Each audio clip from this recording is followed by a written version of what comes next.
네, 비전 10번째 강의, 예수님의 이제 세 가지 직분, 메시아 직분 세 가지인데, 그 첫 번째로 오늘은 제사장 비전에 대해서 설명을 드리겠습니다.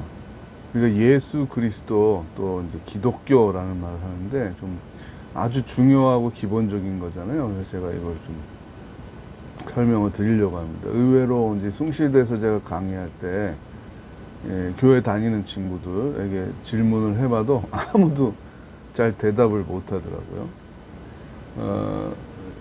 그리스도라는 말이 히브리어로 뭐냐라고 제가 물었어요. 근데 아무도 답을 못 하더라고요. 여러분, 뭐죠? 그리스도는 헬라어예요. 그리스 말. 신약 성경이 쓰여진 언어가 이제 헬라어입니다. 그리고 이제 구약 성경은 이스라엘의 고대 말, 히브리 말로, 히브리어로 되어 있는 거죠. 히브리어의 어떤 단어를 번역을 한 게 그리스도예요. 뭘까요? 많이 들었어요. 12월 달 되면 유명한 핸델의 이 오라토리오를 막 연주하고 그런 교회도 많고, 연합 성가대 이런 데도 많이 하죠. 국립합창단에서도 하고 뭐 이런 걸 하는데, 핸델의 메시아라는 유명한 오라토리오가 있잖아요. 이 메시아. 메시아는 기름 부음 받은 자라는 뜻이에요. 여기서 기름은 하나님의 신, 성령을 의미합니다. 하나님께서 그 뜻을 이 땅에 펼치기 위해서 대리자, 그 뜻을 전달하고 시행하는 사람으로 뽑은 사람이 메시아인 거죠. 그래서 메시아는 기름 부음을 받은 사람들은 세 부류의 직분을 가진 사람도 있었어요. 첫 번째 제사장, 그리고 예언자, 그리고 왕이죠. 예수 그리스도에게는 이 세 가지 직분이 다 나타나 있는 거예요. 그래서 메시아 중에 메시아인 거죠. 그래서 소문자 메시아는 많았던 거예요.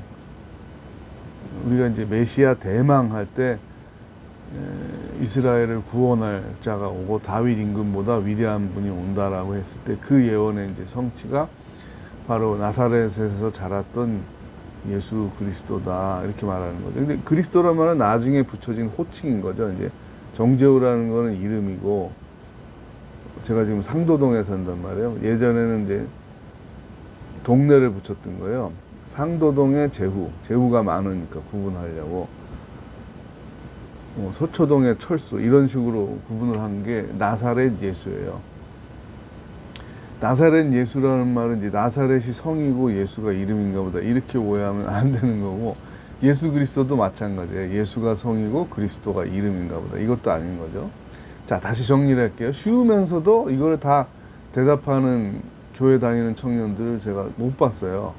그만큼 교육의 기초가 중요한 건데요. 다시, 메시아라는 말은 기름 부음을 받은 자라는 뜻인데, 여기서 기름은 참기름, 올리브유 뭐 이런 기름을 말하는 게 아니라 성령을 의미하는 하나님의 뜻을 이 땅에 실현하도록 대리자, 세운 대리자, 부름받은 사람, 이런 뜻이에요. 그래서 그 사람들은 계속 메시아가 있는 거죠. 네. 제사장, 그리고 예언자, 왕. 그래서 사무엘이 그 다음 왕을 찾기 위해서 다니다가 다윗을 보고 마지막에 뭐예요? 기름 붓는 예식을 하잖아요. 그게 메시아 예식인 거예요. 제사장은 뭐 하는 사람인가? 제사 드리는 사람. 왜 제사를 드리나? 하나님과 우리 사이를 중재하기 위해서, 중보하기 위해서, 화해시키기 위해서. 왜 원수가 되는가? 우리의 잘못된 문제, 우리의 죄 때문에 죄의식이 생기면 우리는 하나님을 못 봐요. 무서워하니까. 우리가 엄마 아버지한테 잘못해도, 직장 상사에게 잘못했어도, 교수님에게, 선생님에게 잘못했어도 그 얼굴, 눈을 빤히 보고 내가 잘못했는데 뭐 어쩌라고 이렇게 말하는 사람 없잖아요. 잘못했습니다, 죄송합니다, 안 그러겠습니다. 눈을 못 보는, 이게 비전의 상실이라고 말씀드렸잖아요. 죄를 지으면 하나님과의 관계가 멀어져요. 왜냐하면 하나님은 진리이시고 정의이시니까요. 옳지 않은 것과 그냥 대충 섞여서 그래 괜찮아 뭐 그럴 수도 있지, 그렇게 넘어가진 않아요. 사랑이 있으셔서, 긍휼이 있으셔서 우리를 용서하는 거지, 정의를 공존해도 괜찮다. 정의를 어기는 것, 불의를 공존해도 괜찮다. 그렇게 말씀하신 적은 없어요. 자, 모세가 여러 번 그 중보자 역할을 하잖아요. 하나님의 종들의 역할인 거죠. 우상 숭배를 합니다. 하나님 싫어하죠. 하나님과 멀어집니다. 하나님 심판하려고 그래요. 심지어는 이스라엘 민족을 광야에서 진멸, destroy all, 전부 다 죽이려고 했었어요. 차라리 다른 민족을 택해서 너에게 붙일 테니까 모세가 너가 그 민족을 데리고 가라. 이거 민족 포기해야 되겠다. 이렇게까지 하나님이 얘기하십니다. 그때 모세가 한 말이 뭐냐면 출애굽기 32장 31절 32절을 보세요. 다시 출애굽기 32장 31, 32. 이거 강의 안에 있다고 말 안 해줄 걸 그랬다. 너무 불러고 강의 안에 열심히 오르지만 안 봐요. 2명, 3명밖에 안 보는데 제가 오기로 계속 올리고 있어요. 자, 이렇게 말합니다. 모세가. 자, 이들이 누구겠어요? 이스라엘 사람들을 용서하지 않으시려면 주께서 기록하신 책, 그 생명책이라고 우리가 말하는 거죠. 저의 이름을 지워주십시오. 굉장한 이건 도전이기도 하고요. 불경죄로 확 죽을 수도 있어요. 하나님의 성품으로. 결국 뭡니까? 하나님의 분노한 얼굴을 그래도 바라보는 게 제사장 비전이에요. 왜? 자기의 어떤 복을 위해서가 아니라 내가 중보하고자 하는 사람들의 목숨과 안녕을 위해서 불쌍히 여기소서. 하나님 원래 긍휼히 여기시는 분 아닙니까? 용서해 주십시오. 그런 마음이죠. 이런 마음을 바로 예수님이 가장 충만하게 가지고 계신 메시아 중에 메시아인 거죠. 로마서 5장에 이렇게 바울이 기록하고 있습니다. 절은 말 안 할게. 강연에 있어요. 우리가 아직 죄인 되었을 때 그리스도께서 우리를 위하여 죽으심으로 하나님께서 우리에 대한 자기의 사랑을 확증하셨느니라. 하나님의 사랑이 확실히 증거가 돼서 나타난 게 뭐냐? 성자 하나님, 성육신 배웠죠? 하나님의 아들 예수님이 원래 본질이 육체는 아니죠. 영이신 하나님인데 사람의 육체를 입으셨다. 왜? 사람과 같이 살고 사람에게 교훈을 남기고 사람들을 위하여 죽고 다시 부활하셨기 때문이라는 것을 이단원에서 제가 계속 설명을 드린 거고 지금 넘어온 거예요. 메시아 직분이 뭐냐, 그리스도의 비전이 뭐냐 설명을 드린 겁니다. 자, 그러면 우리 기독교인들, 자, 기독이라는 말은 뭐죠? 한문이에요. 기독, 한문인데 그리스도라는 헬라어를 한문으로 표기한 거예요. 그걸 음차한다 그래요. 그게 기독이에요. 그래서 그리스도교와 기독교는 같은 말이죠. 한국 교회에서는 그리스도교와 기독교가 교단이 다르다는 아주 굉장히 뼈 아픈 그런 말, 조롱이죠. 한국에는 뭐 예장, 기장, 기독교 장로회, 예수교 장로회도 틀리고 그리스도교회, 기독교회도 틀리고 이거 말이 안 되는 거죠. 다 같은 말을 지금 다른 말로, 다른 나라 말로 바꿨을 뿐인 건데요. 십자가에 달리신 하나님의 아들 예수님을 바라보면서 성부 하나님, 성령 하나님은 뭘 느끼셨겠어요? 야, 저희 인간들 저놈들 때문에 내 아들을 죽였느냐, 확 저걸 없애버리지.